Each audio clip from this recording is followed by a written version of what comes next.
Hello বন্ধুরা, good morning. Welcome back to my channel Juthika Adrija ব্লগে। তোমাদেরকে অনেক অনেক ভালোবাসা। আশা করছি তোমরা নিশ্চয়ই ভালো আছো আর আমিও ভালো আছি। তো অনেক দিন পর আবার একটা চলে এসেছি নতুন ব্লগ নিয়ে। আশা করব আজকের ব্লগটা তোমাদের ভালো লাগবে। তো আজ হলো সোমবার আর আজকে হলো হোলির দিন। তো সকাল সকাল খুব সকালেই কিন্তু ঘুম থেকে উঠে গেছি, কারণ সকালবেলা মেয়ে হোলি খেলবে বলে মনে একটা খুবই আনন্দ। আর আমাদেরও আছে যে আজকে একটা স্পেশাল দিন, যার জন্য একটু খাওয়া দাওয়া করব, আনন্দ করব সারাদিন এইসব। তো সকালবেলা উঠে সবার প্রথমে কিন্তু আমি আমার ছাদ বাগানে, ছোট্ট ছাদ বাগানে চলে এসেছি। তারপরে আমি আর মেয়ে মিলে, মেয়েও কিন্তু সকাল সকাল উঠে পড়েছে, তো দুজনে মিলেই কিন্তু গাছগুলোতে একটু জল দিয়ে দিচ্ছি। তো শীতের ফুল সিজন শেষ আর এখন কিন্তু গরমের ফুল ফুটতে আরম্ভ করে দিয়েছে। আর অনেক অনেক গাছে এখনও অনেক গোলাপ ফুটছে।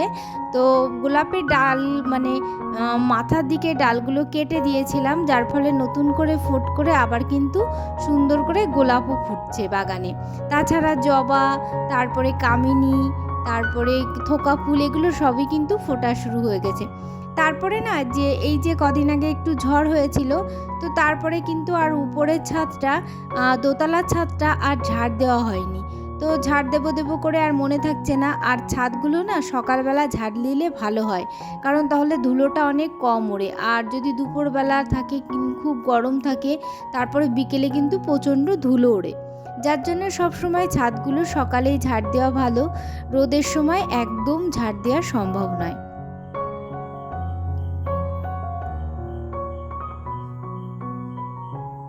তো বন্ধুরা, অনেক দিন ব্লগ দেইনি, কারণ মনের মধ্যে অনেক কষ্ট ছিল।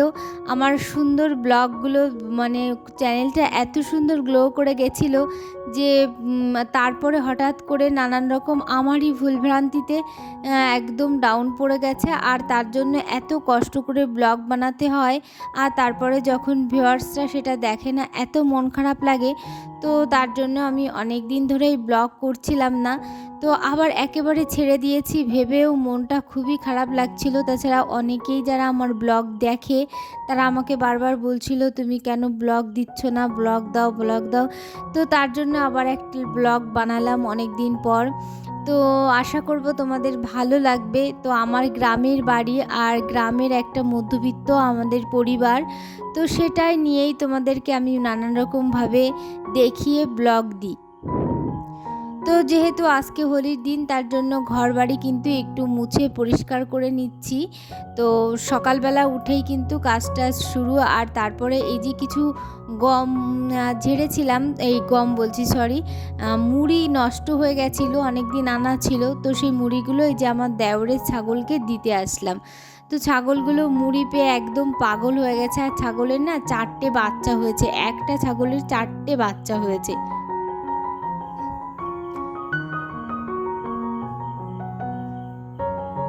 তো তারপরে কিন্তু এই যে মেয়ে হোলি খেলবে বলে শুরু হয়ে গেছে যে রং দিয়ে। আর আমার ভাসুরের মেয়ে, দুই বোন মিলে এই যে রং খেলবে বলে আগে আমার শ্বশুর শাশুড়িকে রং দিয়ে তারপরে কিন্তু ওরা খেলতে যাবে।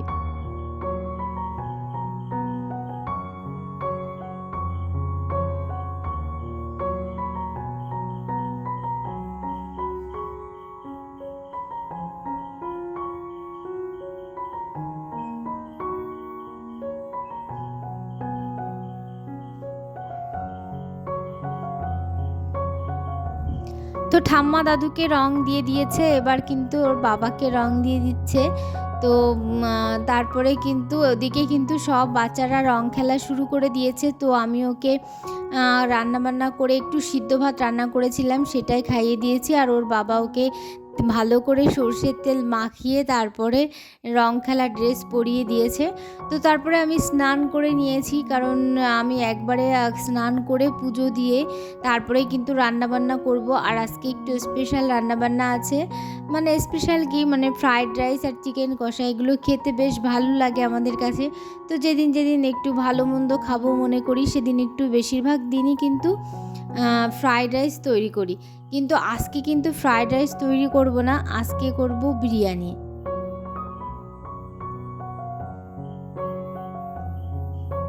আর এই যে এদিকে মেয়ে কিন্তু এখানে রং খেলতে চলে এসছে। অনেক বাচ্চারা রং খেলছে, কিন্তু আমার মেয়ে সেভাবে এখনও রং খেলা শুরু করতে পারেনি। প্রথম ও একটু সবার থেকে দেখে নিচ্ছে, তারপরে খেলবে। কারণ আমার মেয়ে না একটু শান্ত স্বভাবের, মানে সব কিছু একটু দেরিতে বোঝে, চটপট করে কোনো কিছু করতে পারে না।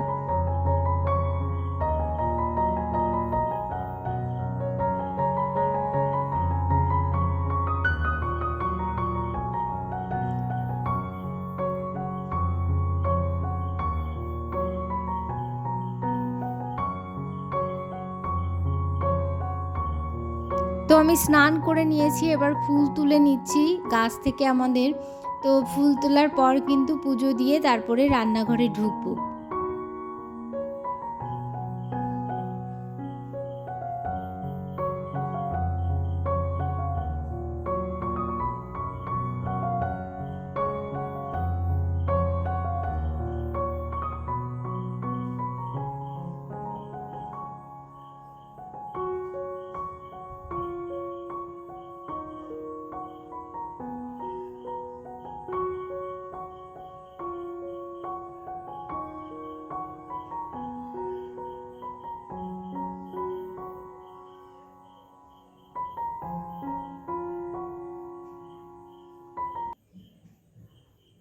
তো এদিকে আমাদের যে বাঁশের চটা দিয়ে গেট করা ছিল সেগুলো কিন্তু আর রাখবে না, কারণ সেগুলো অনেক নষ্ট হয়ে গেছে।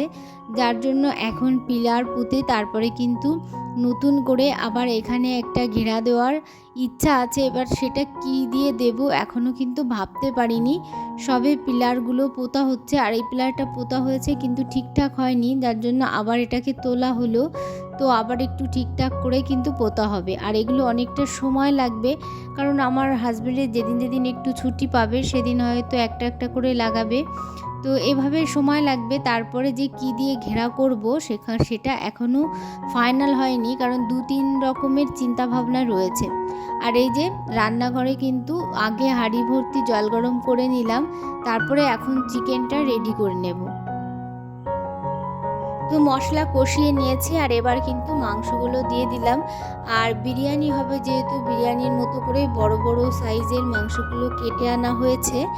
তো এখন ভালো করে এই মাংসটা সুন্দর করে কষিয়ে নেব, ঢেকে ঢেকে এমন সুন্দর করে কষাবো যাতে আর কি কষানোতেই সেদ্ধ হয়ে যায়। ওদিকে কিন্তু মাংসটা রান্না হয়ে গেছে, কষা মাংস আলাদা করা হয়েছে, আর কিছুটা জুস করা হয়েছে, সেটা অন্য কড়াইতে রেখে দিয়েছি। আর এটাতেই কিন্তু কষা মাংস আছে, আর এদিকে ভাতটাও হয়ে গেছে। আর এই যে দেখো কিছুটা ঝোল করা হয়েছে মাংসের, আর কিছুটা কষা রাখা হয়েছে। আর এর মধ্যেই কিন্তু আমি এই যে ভাতগুলো ঢেলে দিয়ে তো তারপরে কিন্তু বিরিয়ানিটা রান্না করব। আর এভাবে কষা মাংসের পর পুরো ভাতটা ঢেলে দিলে তাহলে কিন্তু ভাতটা একদম নিচে লেগে যায় না, এত সুন্দর হয়।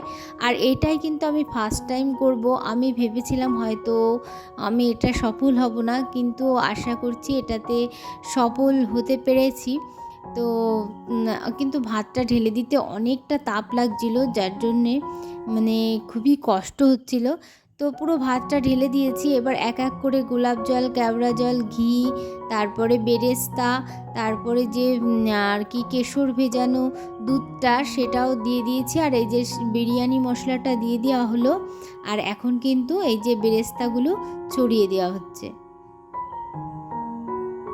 আর এই যে সব শেষে দিয়ে দেওয়া হচ্ছে ঘি।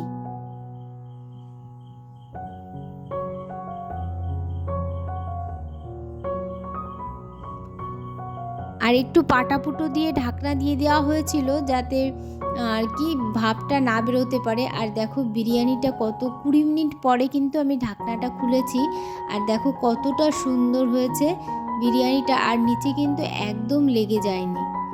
তো এই যে সবাইকে খেতেও দিয়ে দিয়েছি, কারণ রান্না করতে করতে তো অনেক সময় লেগে গেছিলো, আর সবার খিদেও পেয়ে গেছিলো, যার জন্যে রান্না শেষেই কিন্তু গরম গরম সবাই বিরিয়ানি বেড়ে নিয়েছি। আর খেতে এত ভালো হয়েছিল কি বলবো বন্ধুরা, সত্যি খুব সুন্দর হয়েছিল। আর আর কি ভাতগুলো কিন্তু একদম ভেঙে যায়নি, আর মাংসটা কতটা সেদ্ধ হয়েছে এই দেখো, লেগ পিসটা তোমরা তো দেখলে কতটা সুন্দর করে ছাড়িয়ে যাচ্ছে, খুব সুন্দর করে কিন্তু সেদ্ধ হয়ে গেছে সব কিছু। তারপরে সবাই মিলে একটু ছোপায় বসলাম, আর তারপরে যে একটু 7 আপ খাওয়া হচ্ছিল। আর এগুলো বেশি যেহেতু খাওয়া হয় সেগুলো একটু খেলে কি হয়, আর তাড়াতাড়ি কিন্তু আর কি হজমটা হয়। তারপরে এই যে বিকেলবেলায় মেয়েকে নিয়ে হাজব্যান্ড একটু ঘুরতে বেরোবে, কোথায় মেলা হচ্ছে সেখানে একটু নিয়ে যাবে, তো ওকে একটু রেডি করে দিচ্ছি।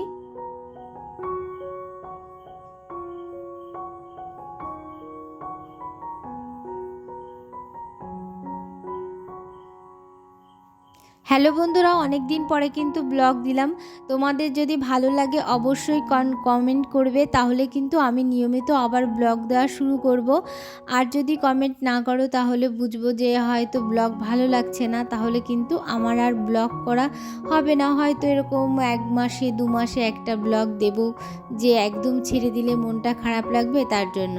তারপরে কিন্তু এই যে বিকেলবেলা সবজি বাগানে এসেছি, কারণ কিছু টমেটো তুলে রাখছি, কালকে রান্না করব। আর আমাদের গাছে প্রচুর টমেটো হয়েছে, আর টমেটো যেহেতু নামি করে হয়েছে সেহেতু কিছু কিছু গাছের টমেটো কিন্তু আর বেশি বড় হবে না, ছোট থাকতেই কিন্তু পেকে যাচ্ছে।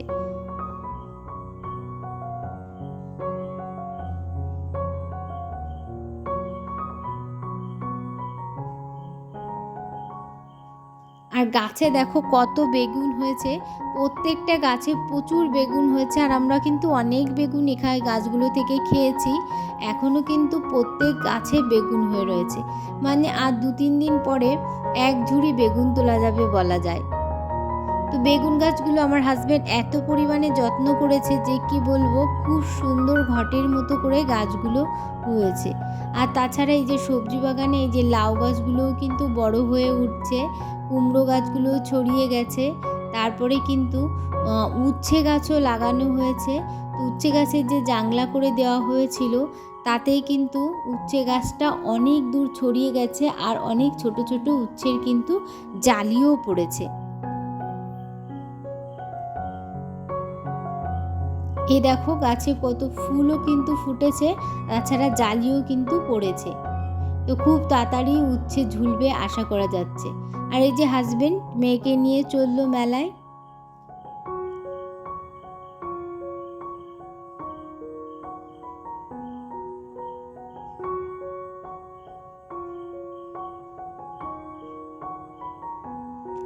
তো বন্ধুরা, আজকের ব্লগটা এখানেই শেষ করছি। তোমাদের যদি ভালো লাগে অবশ্যই লাইক করো, কমেন্ট করো, আর অবশ্যই চ্যানেলটি সাবস্ক্রাইব করে আমার পাশে থেকো। তাহলে বন্ধুরা আজকের মতো টাটা, আবার দেখাবে নেক্সট ব্লগে। সুস্থ থেকো, ভালো থেকো।